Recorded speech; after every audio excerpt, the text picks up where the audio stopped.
Guys, nandito kami sa Premier Pear Hotel.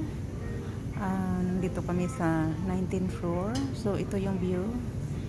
Ito yung tinatawag nila na back beach. Kasi in the moment nandoon kami sa front beach. So ito back beach. Pero mas mas maganda dito. More white sand. Yung tingnan niyo.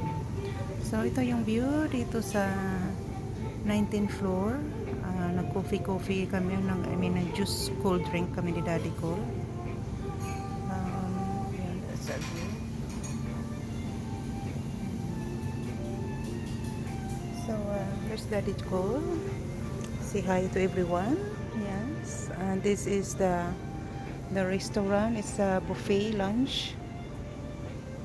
Yeah, it's all glass. So it's very nice.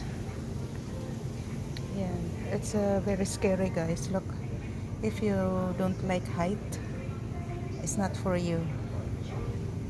It's very sharp, isn't it? It's very sharp down there, guys. If you're looking, oh my goodness, it's scary.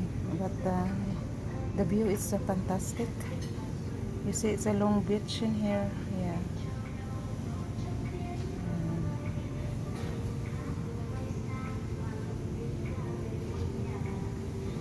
So, i-zoom natin ng konti para yan. It's a little bit better today. It's not quite hazy. Yan.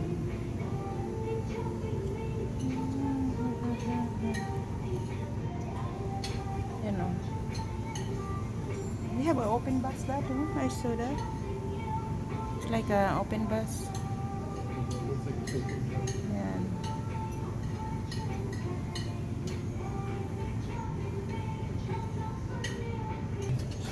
It's a glass, guys. You see the glass here? It's really like a quite thin glass. You know, it looks scary. It's not quite thick. Yeah, but anyway, I'm sure it's safe enough. So doon kami kanina galing sa Jesus Christ statue. Doon kami galing. It's very impressive. Yan. Ang ganda. Ganda ng beach.